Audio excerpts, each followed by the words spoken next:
आजको यस कार्यक्रममा यहाँ उपस्थित हुनुभएका र यहाँ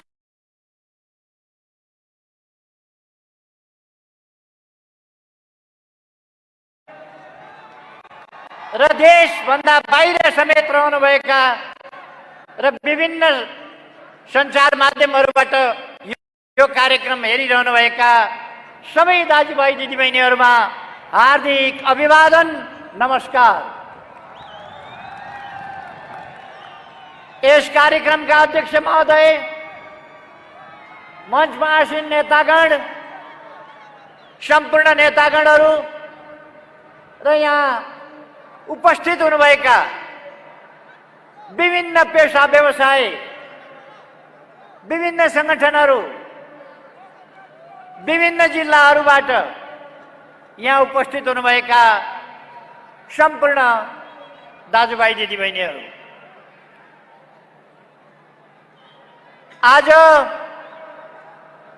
हामीलाई काठमाडौँमा आम सभा गर्ने ठाउँ भएन। आम सभा गर्न अरूलाई कुनै ठाउँ छान्यो भने पनि अरूलाई आम सभा गर्न साउ, त्यो ठाउँ अरूलाई ठुलो हुन्छ। हामीलाई जहाँ छाने पनि सानो हुन्छ। हामीले काठमाडौँ उपत्यकामा सबभन्दा ठुलो ठाउँ, आम सभा गर्नलाई सबभन्दा ठुलो ठाउँ छान्यौं। यता बाटोभन्दा परसम्म, बाटोभन्दा धेरै पर सञ्चय कोषभन्दा टाढासम्म, यता दक्षिणतिर त्रिचन्द्र कलेजभन्दा परसम्म, पूर्वतर्फ जय नेपाल। तैपनि मानिसहरू अटेका छैनन्। खाँदा खाँच छ, सभा गर्ने ठाउँ पुगेका छैन। फेरि मान्छेहरू सोधिराखेका छन् मूल पार्टी कुन हो भनेर। मूल पार्टी कुन हो? अहिले पनि कोही अलमलमा छ भने, अन्यलमा छ भने कठैबरा भन्न सकिन्छ। मूल पार्टी कुन हो थाहा पाउनु परेन? मूल पार्टी यही हो जहाँ तपाईँ हामी छौँ। यही हो मूल पार्टी। यो कम्युनिस्ट पार्टीको मूल पार्टी मात्रै होइन, देशकै मूल पार्टी हो। देशकै सबभन्दा ठुलो पार्टी हो। देश बनाउने पार्टी हो यो। देशको रक्षा गर्ने पार्टी हो यो। सार्वभौम सत्ताको रक्षा गर्ने पार्टी हो यो। र यो पार्टी देशको स्वाधीनताको रक्षा गर्ने र त्यसको ठिक ढङ्गले प्रयोग गर्ने पार्टी हो। देशको भौगोलिक अखण्डताको रक्षा गर्ने पार्टी हो यो। यो पार्टी लोकतन्त्रका लागि 7 दशकभन्दा लामो सङ्घर्ष गरेर आएको पार्टी हो। बलिदान दिएर आएको पार्टी हो। सही बाटो ठम्याएर आएको पार्टी हो। लोकतन्त्र ल्याउन सर्वाधिक अहम भूमिका खेलेको पार्टी हो। त्यसकारण इतिहासको हिसाबले, वर्तमानको हिसाबले र देश बनाउने संकल्प बोकेको पार्टी हुनाले, समृद्ध नेपाल र सुखी नेपालीको राष्ट्रिय आकांक्षा तोकेर त्यसलाई सार्थक बनाउन लागेको पार्टी हुनाले यो पार्टी नै मूल पार्टी हो। अझै पनि बताइरहनु पर्छ? मलाई लाग्छ आजबाट कुन पार्टी मूल पार्टी भन्ने कुरा, कुन चाहिँ पार्टी खास पार्टी भन्ने कुरा, कुन पार्टी सकली कुन पार्टी नकली भन्ने कुरा को टुङ्गो लाग्यो। यो फैसला भयो। अब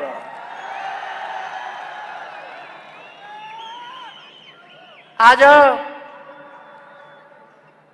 तपाईहरुलाई यहाँ उपस्थित हुन नदिनका लागि हिजो तथाकथित नेपाल बन्द गरियो।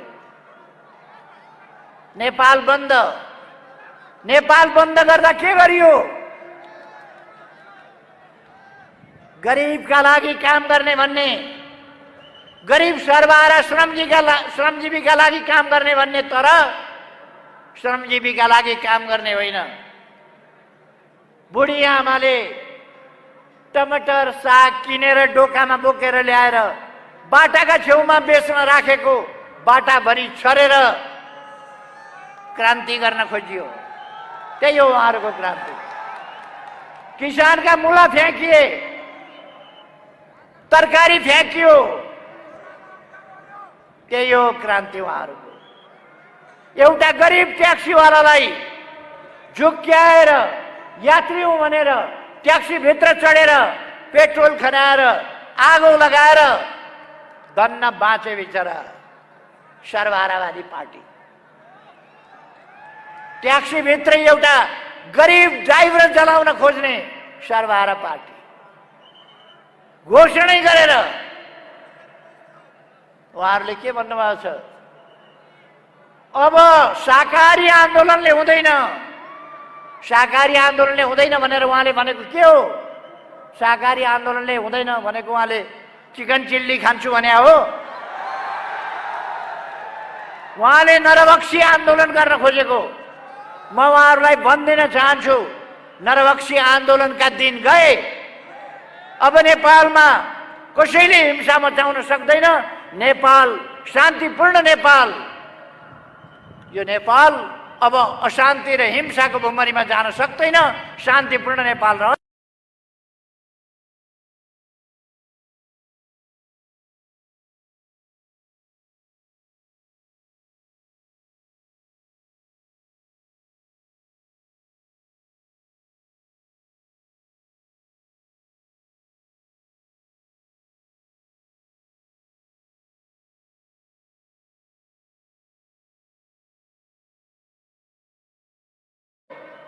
त्यो गरिबको नोक्सान गरिएको कुरा सरकारले क्षतिपूर्ति दिन्छ।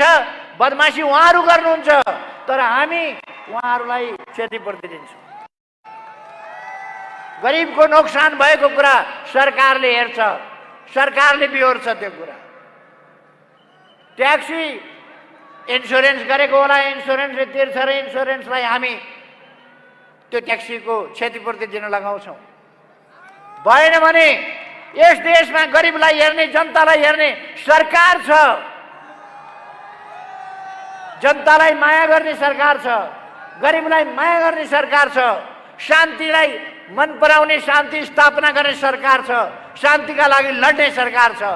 त्यसकारण जनता ढुक्क हुनुहोस्। हिजो तपाईहरुलाई आज यहाँ आउन नदिनका लागि हिजो नेपाल बन्द गरियो। नेपाल बन्द गरेर तर्साउन खोजियो। आज बाटामा खाल्टाहरू खनिए, कतिपय ठाउँमा बम राखेर अनि विप्लव लेख्ने काम हो।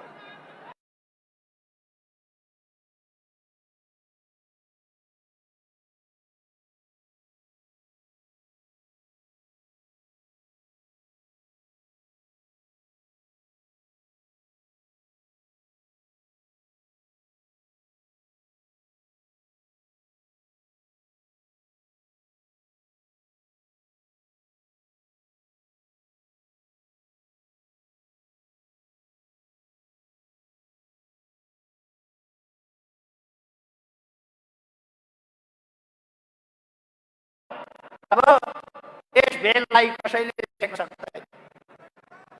आज यसै कारण इतिहासमा कहिल्यै नभएको, इतिहासकै सबभन्दा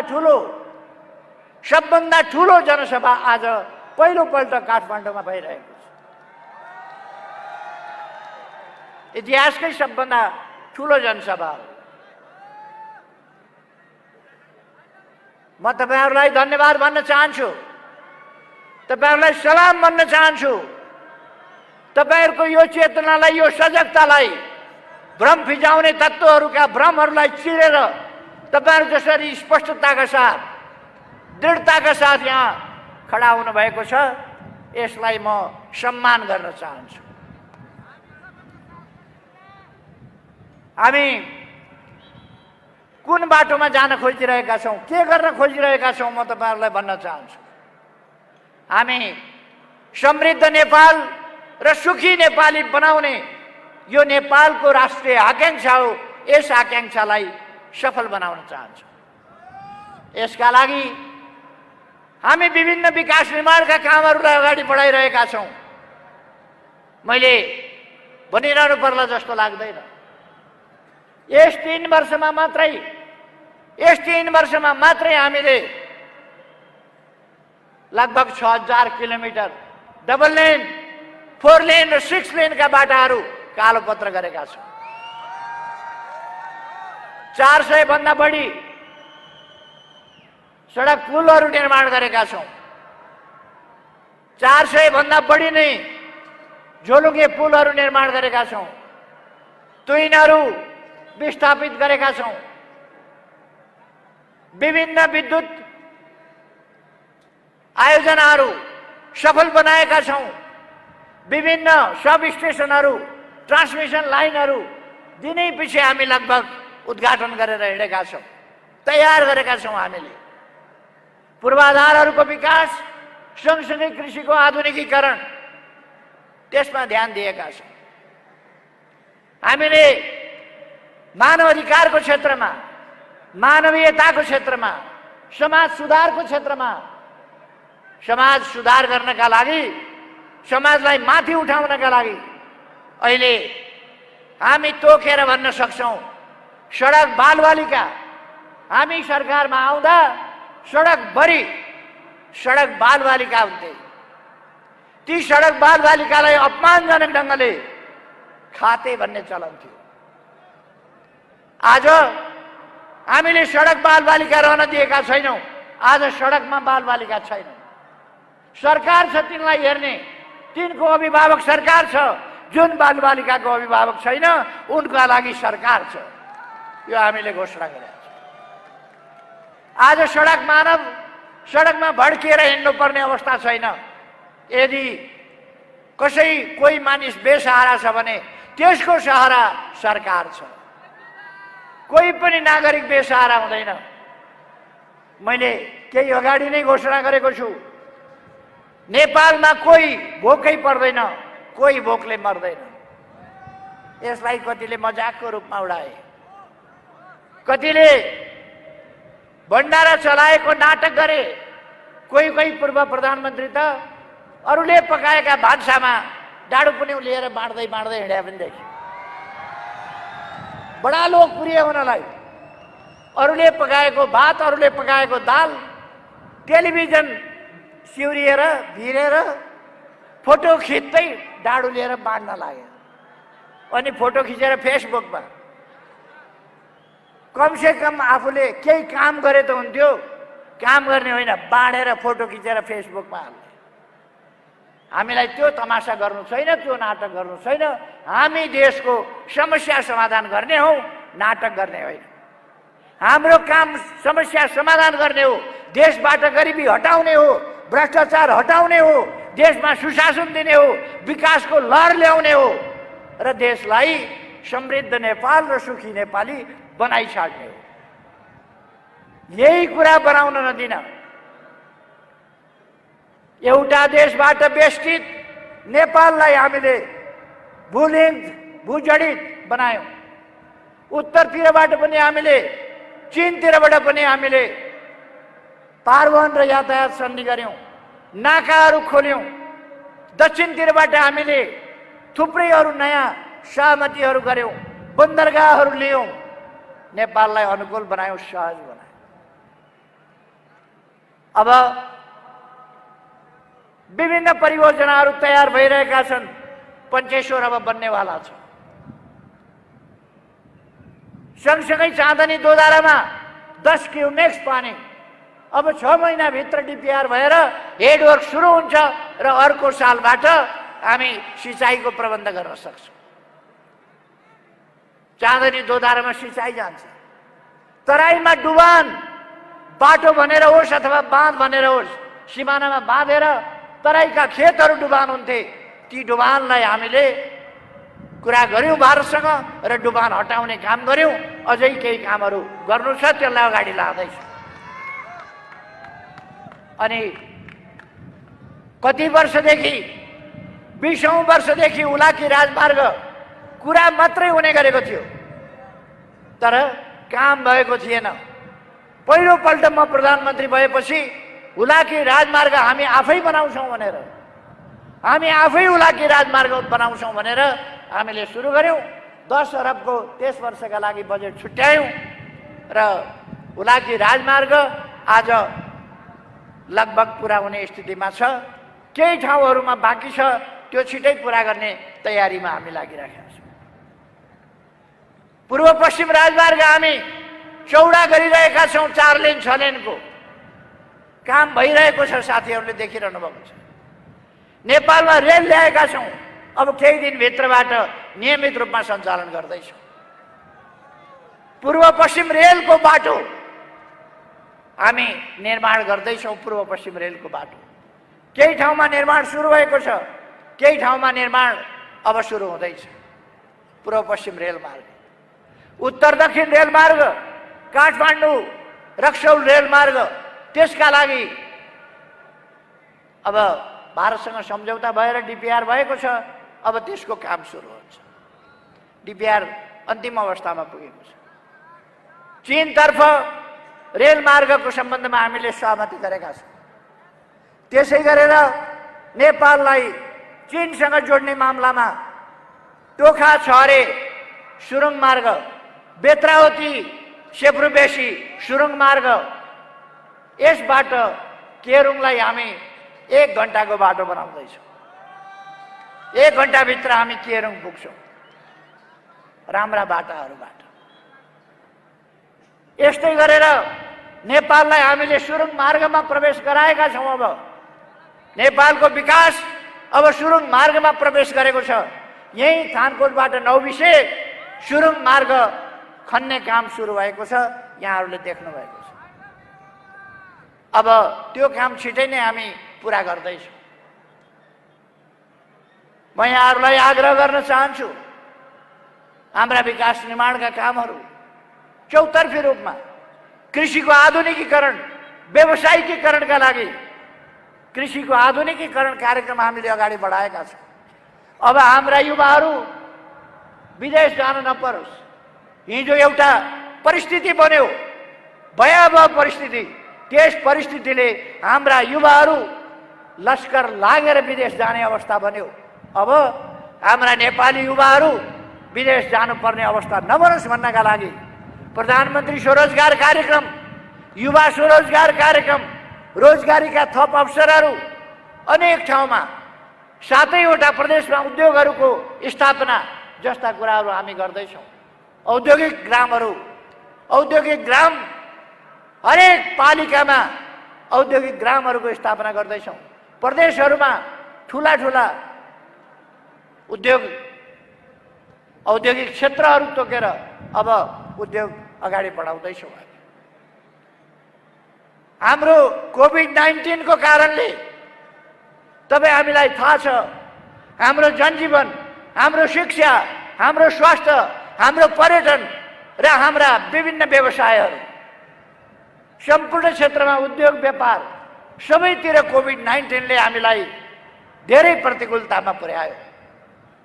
गएको 1 वर्ष हामीले कोभिड-19 का विरुद्ध जुद्ध ठिक भयो, तर पनि हामीले हाम्रो जनताको जीवन रक्षा पहिलो कुरा हो भनेर जनताको जीवन रक्षा पहिलो विषय बनायौं र त्यसमा ध्यान दियौं। नेपालमा मृत्युदर त्यसै कारण कम रह्यो। बढ्दै गएको कोभिडलाई फेरि हामीले नियन्त्रण गरेका छौं। अब त हामीले खोप पनि ल्याइसक्यौं। अब खोप सुरु भइसकेको छ। फ्रन्ट लाइनमा बसेका डाक्टरहरू, नर्सहरू, स्वास्थ्यकर्मीहरू, सफाई मजदुरहरू, ड्राइभरहरू, प्रहरीहरू, खास गरी एम्बुलेन्सका ड्राइभर र अरू सहयोगीहरू, सब वाहनका ड्राइभर र सहयोगीहरू र सुरक्षा कर्मीहरू लगायत फोर फ्रन्टमा बसेका बढी खतरायुक्त काम गर्नु परिरहेका त्यस्ता ठाउँहरूमा खोप पुर्याउने कामलाई हामीले प्राथमिकता दिएका छौँ र खोपको अभियान चलिरहेको छ। यो अभियान निरन्तर हामी जबसम्म यो खोपको काम सक्दैनौँ र कोभिडलाई अन्त्य गर्दैनौँ, कोभिडलाई भगाउँदैनौँ, तबसम्म हामी जारी राख्नेछौँ। म दाजुभाइ दिदीबहिनीहरूलाई आग्रह गर्न चाहन्छु, हामी विकट परिस्थितिमा, अप्ठ्यारो स्थितिमा, त्यस स्थितिमा पनि त्यस स्थितिलाई पार गरेर अब एउटा सहज स्थितितर्फ जाँदैछौँ र हाम्रो देश अब विकासको बाटोमा अग्रसर हुँदैछ। हामीले ज्येष्ठ नागरिकहरूको भत्ता बढाएका छौँ। औपचारिक अनौपचारिक क्षेत्रलाई सामाजिक सुरक्षाको दायरामा ल्याएका छौँ। भर्खरै मात्रै 30,000 सरकारी कर्मचारीहरूलाई सामाजिक सुरक्षाका दायरामा ल्याएका छौँ। हामीले भनेका छौँ अब पहिले गरेका कामको पेन्सनको कारणले अहिले गरेका कामको पारिश्रमिक नपाउने भन्ने कुरा हुँदैन। पहिले गरेका कामको पेन्सन, अबका कामको ज्याला, अहिलेका कामको पारिश्रमिक त्यो सबैलाई लागू हुन्छ। हामीले त्यो कुरा भनेका छौँ। द्वन्द्व थियो हिजो द्वन्द्व थियो देशमा। त्यति बेला द्वन्द्वमा सबै पक्ष, द्वन्द्व यस्तो चिज हो, यस्तो भयावह चिज हो जसले सबै पक्षलाई दुःख दिन्छ। हिजो द्वन्द्व थियो, लडाकुहरू जसलाई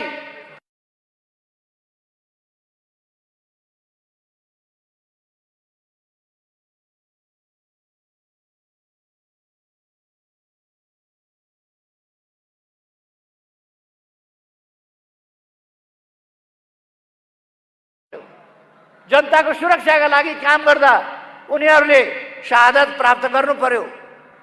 उनीहरूका परिवार, कोही विधवा, कोही बेसहारा, कोही टोरा टोरी, अभिभावकविहीन हुने अवस्था बन्यो। त्यसै गरेर कतिपय नागरिकहरू, कतिपय शिक्षक, कतिपय राजनीतिक कर्मचारी, उनीहरूको हत्या भयो। जुनसुकै कारणले होस्, हिजो द्वन्द्वकालमा पीडित भएकाहरू सबैको हेरविचार सरकारले गर्नका लागि एउटा समिति बनाएको छ सरकारले। त्यसले अविलम्ब यस्ता कुराहरूको तथ्याङ्कहरू सङ्कलन गर्छ र सबैको हेरविचार गर्नेछ, उचित प्रबन्ध गर्नेछ। रोजगारीका अवसर, अनाथ भएका बालबालिकाहरूको शिक्षाको प्रबन्ध, घाइतेहरूको स्वास्थ्यको प्रबन्ध, यी कामहरू सरकारले गर्नेछ भनेर मैले पहिले नै भनिसकेको छु। म आग्रह गर्न चाहन्छु, त्यसकारण दाजुभाइ दिदीबहिनीहरू, तपाईँहरू अलमलमा पर्नु भएको छैन, खुसीको कुरा हो।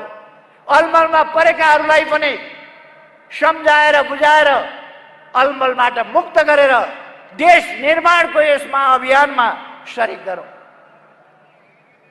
हाम्रा राम्रा उद्देश्यहरू छन्। मैले एउटा अठोट लिएँ, देशलाई समृद्ध बनाइ छोड्ने, भ्रष्टाचार मुक्त बनाइ छोड्ने त्यो अभियान मैले लिएँ। त्यो अभियान लिएपछि त्यस अभियानलाई असफल पार्न, त्यो अभियानलाई बदनाम गर्ने, चरित्र हत्या गर्ने, जनतालाई गलत सूचना दिने र जनतालाई भ्रममा पारेर देशलाई अन्यत्र मोड्ने प्रयासहरू भए। जति बेला उत्तरतिरको बाटो पारवहन र यातायात सम्झौता मैले गरेँ, नाकाहरू खोले हो, त्यति बेला मलाई सरकारबाट पहिलोपल्ट हटाइयो। यसपल्ट जब नक्सा छापियो, जब संविधान संशोधन भयो, त्यसपछि तुरुन्तै मलाई सरकारबाट नहटाइ नहुने उत्पात मचिन थाल्यो। तपाईहरुले देख्नु भएको छ।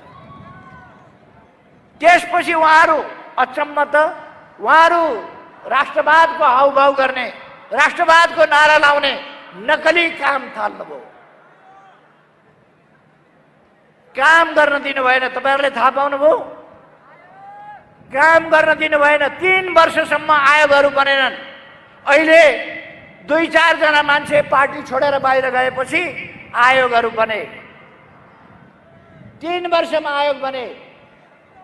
संविधानले आयोग बनाउने परिकल्पना गरेको, आदेश दिएको 5 वर्ष नागिसकेपछि 5.5 वर्षमा चुनाव भएको 3 वर्षपछि बल्ल आयोग बने। जब 2-4 जना मान्छे पार्टीबाट बाहिर गए, ती मान्छे छैनन्जेलसम्म हामीले आयोगहरू गठन गर्न सकेनौँ। महिला आयोग, दलित आयोग, मुस्लिम आयोग, मधेसी आयोग, जनजाति आयोग, समावेशी आयोग, विभिन्न आयोगहरू, मानवाधिकार आयोग रिक्त भयो, बनाउने स्थिति छैन। बल्ल केही मान्छेहरूले छोडे, आयोग बने। आयोग बनेकोमा कत्रो पीर, आयोग बनेको भोलिपल्ट नेपाल बन्द। कत्रो पीर, आयोग बन्नै नहुने, जनताको काम गर्नै नहुने, दलितको काम गर्नै नहुने, दलितका समस्या उठाउनै नहुने, मधेसी समस्या उठाउनै नहुने, मधेसीका नाउँमा राजनीति गर्ने, दलितका नाउँमा राजनीति गर्ने, पिछडिएका क्षेत्र वर्ग जनताका नाउँमा राजनीति गर्ने, तर त्यसका निम्ति काम गर्ने आयोग बन्न नदिने। कस्तो षड्यन्त्र! त्यस्ता षड्यन्त्रहरूलाई चिरेर हामीले आयोग बनायौँ। काम गर्न दिएन, बीचमा यहाँहरूलाई थाहा छ, काम गर्न दिएन। मैले धेरै पल्ट भने यो सरकार 5 वर्षका लागि हो, 5 वर्ष चलाऊ, तर उहाँहरू केपी ओलीले हट्नुपर्छ, पार्टी फोड्नुपर्छ, केपी ओली हट्नुपर्छ, अनि जोडजाम गरेर विभिन्नसँग मोलतोल गरेर जसरी पनि केपी ओलीलाई हटाउनुपर्छ, देशलाई भड्कालामा हाल्नुपर्छ। त्यसलाई उहाँहरू स्थिरता भन्नुहुन्छ, त्यसलाई स्थायित्व भन्नुहुन्छ। के त्यो स्थायित्व हो र? उहाँहरू जनतालाई धोका दिँदै हुनुहुन्छ। आफ्नो महत्त्वाकांक्षाका लागि, आफ्नो स्वार्थका लागि, आफ्नो अहङ्कारका लागि, व्यक्तिगत अहङ्कारका लागि उहाँहरू यी सब काम गर्दै हुनुहुन्छ। जब उहाँहरूले सरकार चलाउन दिनु भएन, काम गर्न दिनु भएन, लोकतन्त्रलाई ठिक ढङ्गले चल्न दिनु भएन, संसदलाई ठिक ढङ्गले चल्न दिनु भएन, संसदलाई केही पनि काम गर्न नसक्ने पङ्गु अवस्थामा पुर्याउन थाल्नुभयो। र फेरि पहिलेकै जस्तो किनबेचको राजनीति, पहिलेकै जस्तो समीकरणको राजनीति, भएको बहुमतको सरकार ढालेर अनि जोडजामको अस्थायित्व, अस्थिरता, त्यतापट्टिको राजनीति उहाँहरूले गर्न खोज्नुभयो। त्यसकारण मैले काम गर्नै नपाउने अवस्था भएपछि नेपाली जनताका बीचमा ताजा जनादेशका लागि जानु पर्यो। काम गर्न नदिने ठिक कि काम गर्न खोज्ने ठिक? तपाईहरुले कसलाई साथ दिने फैसला दिनुस् भनेर मैले जनताका बीचमा जानु पर्यो। म यहाँहरूलाई प्रश्न गर्न चाहन्छु, अस्थिरताको राजनीतितर्फ नै हामी जाने कि चुनावतर्फ, जनताका बीचमा जाने कि अस्थिरतातर्फ जाने? म भन्न चाहन्छु अस्थिरतातर्फ होइन, चुनावतर्फ जाउँ।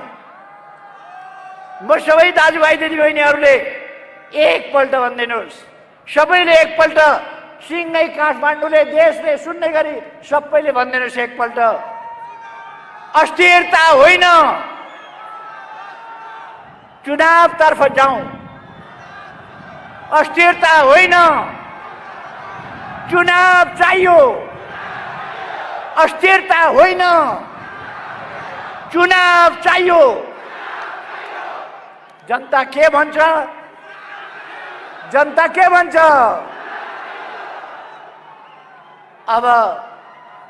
अब सबैले सुन्यो होला। उहाँहरूको जस्तो हामी कसैलाई धम्की दिँदैनौँ। उहाँहरू धम्कीको भाषा बोल्नुहुन्छ, हामी धम्की दिँदैनौँ। हामी आग्रह गर्छौँ, हामी अनुरोध गर्छौँ, हामी विनम्रताका साथ अनुरोध गर्छौँ, हामी धम्की दिँदैनौँ। उहाँहरूले भन्नुभयो, अदालतलाई धम्की दिनुभयो उहाँहरूले, निर्वाचन आयोगलाई धम्की दिनुभयो उहाँहरूले। त्यसकारण म आग्रह गर्न चाहन्छु, हाम्रा देशका निकायहरू स्वतन्त्र छन्, विवेकसम्म ढङ्गले निर्णय गर्नेछन्। म आग्रह गर्न चाहन्छु। त्यसकारण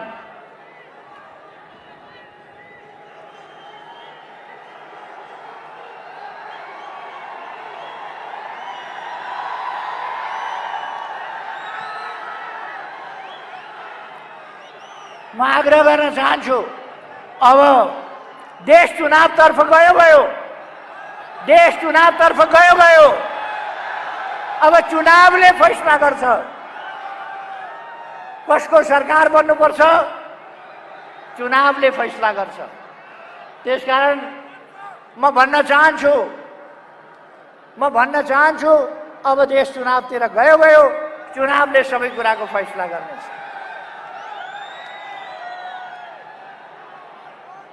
निर्वाचन आयोगमा गएर निर्वाचन आयोगलाई निर्वाचनको तयारी नगर भन्ने, निर्वाचन नगर्नु चाहिँ लोकतन्त्र अरे। निर्वाचन हुने भयो भने निर्वाचन हुँदा देश सङ्कटमा पर्छ अरे। निर्वाचनबाट देश सङ्कटमा पर्छ। जनताले अभिमत प्रकट गर्दा, जनताले सरकार छान्दा, जनताले आफ्नो फैसला दिएर त्यो फैसला अनुसार देश अगाडि बढ्दा देश सङ्कटमा पर्छ। केही मान्छेहरूले कुनामा बसेर षड्यन्त्र गरेर अरूका लागि काम गर्दा देश सङ्कटमा पर्ने हो। देशलाई सङ्कटमा पर्न दिनु हुँदैन। अब नेपाली जनताको चेतनाको स्तर यति माथि उठेको छ, यति सजगता नेपाली जनतामा आएको छ। अब कसैले पनि लोकतन्त्र खोज्न सक्दैन। नेपालमा लोकतन्त्र मासिन सक्दैन। लोकतन्त्रको भविष्य उज्जवल छ। लोकतन्त्र सुदृढ छ किनभने नेपाली जनता सचेत छ। अब नेपाली जनता सचेत छ, या कसैले कुनै हिसाबले पनि लोकतन्त्रलाई केही गर्छु भनेर नचिताए हुन्छ, लोकतन्त्रतर्फ कर्के आँखा नलगाए हुन्छ, कसैले प्रतिगमन नसोचे पनि हुन्छ। यो देश अब अघि बढ्यो।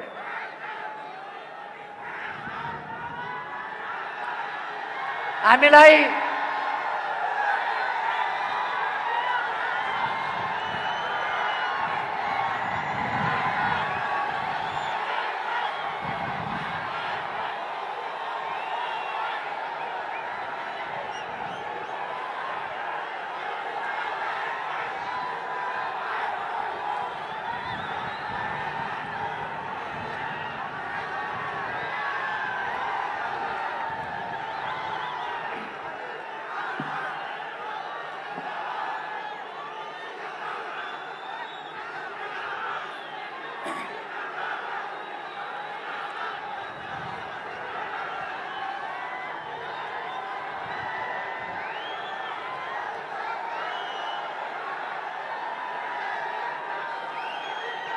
साथीहरू अब शान्त रहनुहोस् त। मैले केही कुरा मात्रै भन्न बाँकी छ। एकछिन शान्त रहनुहोस्।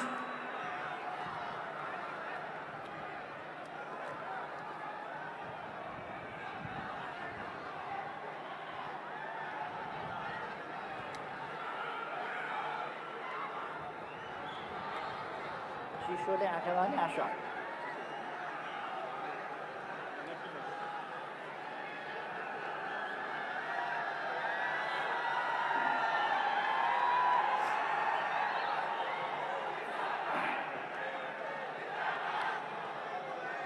आदरणीय दिदीबहिनी तथा दाजुभाइहरू, अहिले देशव्यापी रूपमा एउटा बहस भइरहेको छ। यो बहस बलजफ्ती यो बहस निकालिएको छ। संसद विघटनको सिफारिस, संसद विघटन संविधान सम्मत छ कि छैन भनेर बहस निकालिएको छ। सर्वसाधारण जनताले बुझेको कुरा हो।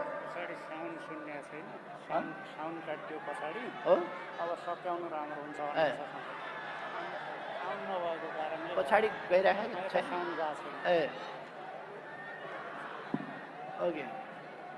यो विवाद संसद विघटन गर्नु संवैधानिक छ कि छैन, चुनाव हुनुहुन्छ कि हुँदैन, चुनावबाट स्थिरता कि अस्थिरता के आउँछ आदि कुराहरूको बहस भइरहेको छ। म भन्न चाहन्छु संसदीय प्रणालीमा प्रधानमन्त्रीले काम गर्न नदिने अवस्था भयो भने, नपाउने अवस्था भयो भने संसद विघटन गर्छ। बेलायतमा लिखित संविधान छैन अथवा त्यहाँ प्रधानमन्त्रीले संसद विघटन गर्ने लेखेको छैन, लेखेकै छैन कतै प्रकारान्तरले पनि। तर प्रधानमन्त्रीले अस्ति भर्खर संसद विघटन गरेर चुनाव गराउनु भयो। यसरी प्रधानमन्त्रीले संसद विघटन गर्छ, काम गर्न दिएन भने ताजा जनादेश लिन पर्दछ। हाम्रै बलमा संसदमा आएर हामीलाई नै काम गर्न नदिने, हामीलाई नै काम गर्न व्यवधान गर्ने अनि सरकारले काम गरेन भनेर आलोचना गर्ने, त्यस प्रकारको प्रवृत्तिको जवाब हामीले चुनावबाट खोज्नु पर्दछ, जनताको ताजा जनादेशबाट खोज्नु पर्दछ। म नेपाली सम्पूर्ण दिदीबहिनी दाजुभाइहरूलाई, नेपाली युवाहरूलाई, नयाँ पिढीका भाइ बहिनीहरूलाई आग्रह गर्न चाहन्छु, भविष्य तपाईहरुको हो। तपाईहरुले कुनै पनि नाटकबाजहरूका नाटकका भ्रममा परेर, तिनका छली कुराका भ्रममा परेर देशलाई गलत बाटोमा जान दिनु हुँदैन। देशलाई तपाईहरुले सही बाटोमा ल्याउनु पर्दछ। म ज्येष्ठ नागरिकहरूलाई भन्न चाहन्छु, आदरणीय दाजु दिदीहरू, बाआमाहरू, तपाईहरु ज्येष्ठ नागरिकहरूले लामो इतिहास देख्नु भएको छ। अहिलेको सरकारले जसरी काम गरेको छ, अहिलेको सरकारले जनताका लागि जसरी काम गरेको छ, प्रहरीका लागि, सेनाका लागि, कर्मचारीका लागि, शिक्षकका लागि, किसानका लागि, मजदुरका लागि, गरिबका लागि, व्यापारीका लागि, बुद्धिजीवीका लागि, शिक्षकका लागि, हरेकका लागि जसरी काम गरेको छ, त्यसरी इतिहासमा कुनै सरकारले काम गरेको थियो? यति छिटो विकास कुनै सरकारले गरेको थियो? अहिले जस्तो काठमाडौँ कहिल्यै थियो? अहिले जति बाटा कहिल्यै बनेका थिए? अहिले जति पुल कहिल्यै बनेका थियो? कोभिडले अलिकति हामीलाई दुःख दियो। त्यो कोभिडले दुःख दिएको स्थितिबाट हामीले केही कामहरुमा पर्यटन हाम्रो धेरै पछाडी पर्यो यो 1 वर्ष। अब पर्यटनलाई हामी उठाउँछौं। उद्योगहरु पछाडी परे कोभिडको कारणले, अब हामी अगाडि बढाउँछौं। कोभिड यहाँ मात्रै भएको होइन, हाम्रो गल्तीले होइन, हाम्रो सजगताले बरु कोभिड नियन्त्रित भएको छ। मृत्यु दर कम छ, उपचार राम्रो छ। कुन अवस्थामा थियो देश? एउटा उपचार हुँदैन थियो। आज एक दिनमा 82 ठाउँबाट एकैचोटि कोभिडको स्वाब टेस्ट हुन्छ। 82 ठाउँबाट, 300 भन्दा बढी ठाउँबाट आज हामी भ्याक्सिन दिइरहेका छौं। एकै दिनमा 309 वटा अस्पताल एकै दिनमा हामीले शिलान्यास गर्यौं। साथीहरूलाई थाहा छ, हिजो दाना कुस्माको ट्रान्समिसन लाइन र त्यहाँको सब स्टेशनको उद्घाटन भयो। अस्ति 19 गते नेपालको सबभन्दा ठूलो, इतिहासकै सबभन्दा ठूलो ढलकेबर सब ट्रान्समिसन लाइनको सब स्टेशन, त्यसको उद्घाटन भयो।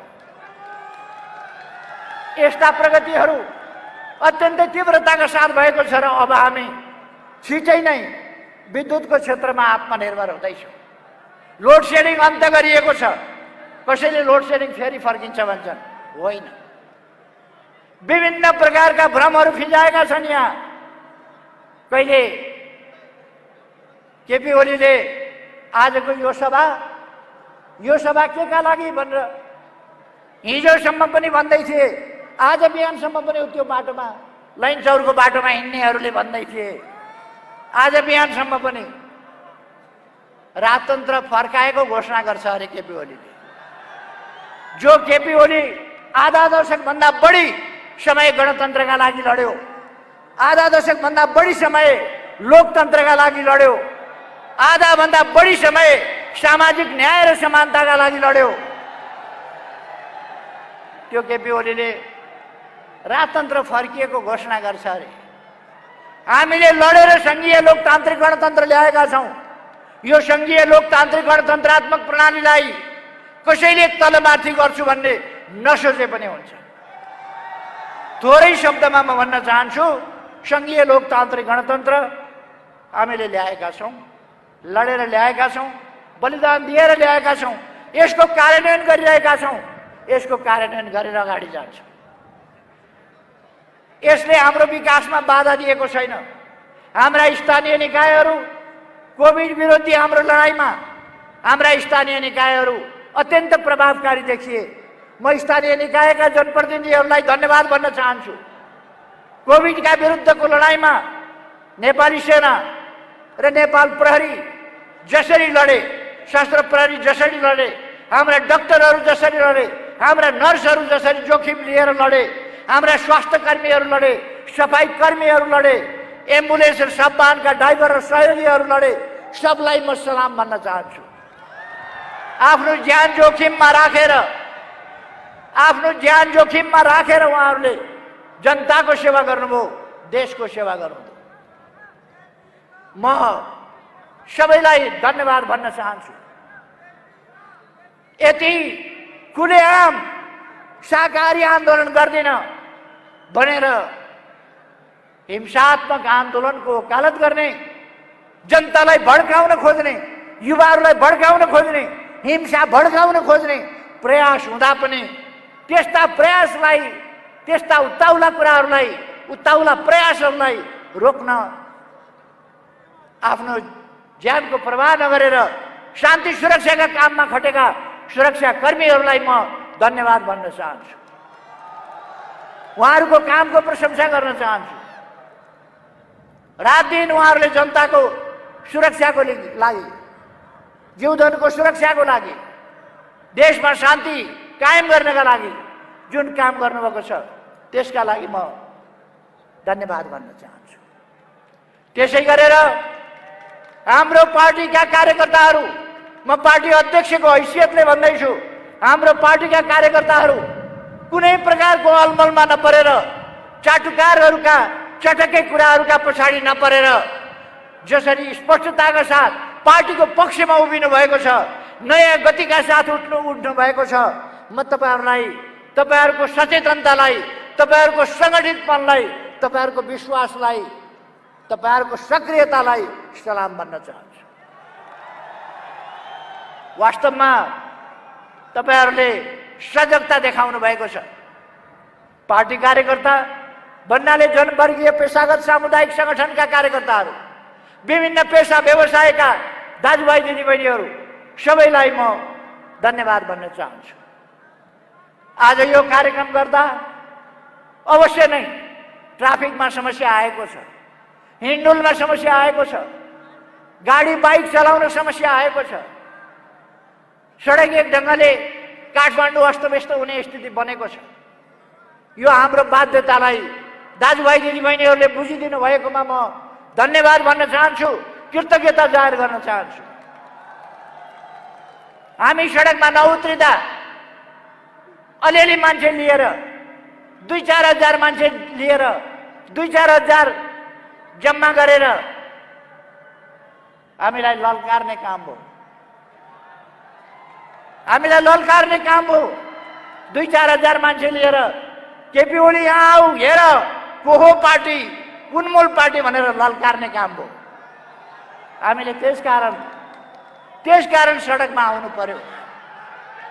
म तपाईहरूलाई धन्यवाद दिन चाहन्छु। यसरी सडकमा हाम्रो आह्वानमा उत्रिनु भएकोमा तपाईहरूलाई धन्यवाद दिन चाहन्छु। सम्पूर्ण दाजुभाइ दिदीबहिनीहरूलाई धन्यवाद भन्न चाहन्छु। त्यसै गरी यस कारणले गर्दा विभिन्न पसल गर्ने व्यवसायीहरूले कठिनाइ झेल्नु पर्यो, व्यवसायीहरूले झेल्नु पर्यो, यातायातमा झेल्नु पर्यो। त्यसका लागि म आम जनतासँग क्षमा प्रार्थी छु। हाम्रो मनसाय त्यो होइन, हामीले दुःख दिन खोजेको होइन, तर कार्यक्रम हामीले गर्नै पर्ने परिस्थिति बन्यो। त्यसकारण हामीले यो सभा गर्यौँ। मैले अस्ति नै भने 23 गतेको सभा हेर्नुहोस्। 23 गतेको सभा एउटा कास्टिङको रूपमा हुनेछ। यो कास्टिङको रूपमा हो। हामीले आम सभा गर्नुपर्छ भने काठमाडौँका सबै सडकमा स्क्रिन राखेर, साउन्ड सिस्टम सबै सडकमा राखेर काठमाडौँ भरिको आम सभा गर्न पर्ने अवस्था आउन सक्छ। अर्को कास्टिङ हामी 1 गते बुटौलमा देखाउँदैछौँ। 1 गते बुटौलमा अर्को सभा हुनेछ। 8 गते विराटनगरमा अर्को सभा हुनेछ। म हाम्रा आलोचक मित्रहरूलाई मन थामेर बस्न आग्रह गर्न चाहन्छु। मन थामेर बस्नुहोस्। हेर्दै जानुहोस् नेपाल कता जान्छ। नेपाललाई समाजवाद उन्मुख हुनबाट, नेपाललाई सामाजिक न्याय र समानता सहितको समृद्धिको देश बनाउनबाट कसैले पनि रोक्न सक्दैन। हामी गौरवपूर्ण इतिहास भएका वीर पुर्खाका सन्तान हौं, विद्वान पुर्खाका सन्तान हौं र हाम्रो प्रकृति सुन्दर मात्रै होइन, खनिजहरूले भरिएको, जलस्रोतले भरिएको, खानीहरूले भरिएको देश हो। हामी अब दैलेखबाट पेट्रोल डिजेल, त्यहाँ सर्वे अध्ययन अनुसन्धान गरिरहेका छौं, त्यहाँबाट पेट्रोल डिजेल निकाल्नेछौँ। हामी धौबादीबाट, नवलपरासीको धौबादीमा हामीले विशाल फलाम खानी भेट्टाएका छौं र त्यहाँबाट फलाम र स्टिल उत्पादन गर्न सकिने परीक्षण भइसकेको छ। अब उत्पादन गर्ने कामतिर हामी थाल्छौँ। तनहुँको मिनम डाँडाबाट, पर्वतको फलाम खानीबाट निक्लिने फलाम, त्यसै उद्योगसँगबाट हामी स्टिल र फलामका कामहरू गर्नेछौँ। फलाम र स्टिलका औजारहरू, सामग्रीहरू उत्पादनका कारखानाहरू खोल्नेछौँ। हामी तामाखानी जाजरकोटबाट, त्यस्तै गरेर बैतडीबाट फस्फरसको खानी, यस्ता खानीहरू अध्ययन गरिरहेका छौँ र त्यसबाट अब हामी बिस्तारै रासायनिक मल आफ्नै देशमा उत्पादन गर्ने र कृषिको उत्पादकत्व बढाउने काममा सुरु गरिरहेका छौँ, अध्ययन गरिरहेका छौँ। त्यसकारण म दाजुभाइ दिदीबहिनीहरूलाई भन्न चाहन्छु, हामीले निराश हुनुपर्ने कुरा छैन। हामी देश विकास गरेर अगाडि बढ्न सक्छौँ। एकताबद्ध भएर देश विकासमा हामी लाग्यौँ भने हाम्रो देश विकासको अभियानलाई कसैले पनि रोक्न सक्ने छैन। म यो कुरा साथीहरूलाई विश्वास दिलाउन चाहन्छु। अब मैले धेरै समय नलिउँ, साथीहरूलाई घर फर्किनु पनि छ, त्यसकारण म धेरै समय लिन चाहन्न। फेरि एकपल्ट यहाँहरूको यस जागरणलाई म सलाम भन्न चाहन्छु। यस जागरणलाई म स्वागत गर्न चाहन्छु। यस जागरणलाई धन्यवाद भन्न चाहन्छु। युवा पंक्ति अझ सक्रिय भएर लागोस्, म आग्रह गर्न चाहन्छु। कार्यकर्ता पंक्ति सक्रिय भएर लागोस्, म आग्रह गर्न चाहन्छु। नवयुवा विद्यार्थीहरू अझ सक्रिय भएर आत्मविश्वासका साथ लाग्नुहोस्, म तपाईहरुलाई आग्रह गर्न चाहन्छु। र यस सहभागिताको लागि म तपाईहरु सबैप्रति आभार व्यक्त गर्न चाहन्छु र सञ्चारकर्मी मित्रहरू, मिडिया र अरू तमाम यस सभालाई सफल पार्न क्रियाशील हुनुभएका सबै महानुभावहरुमा पार्टीको तर्फबाट हार्दिक धन्यवाद।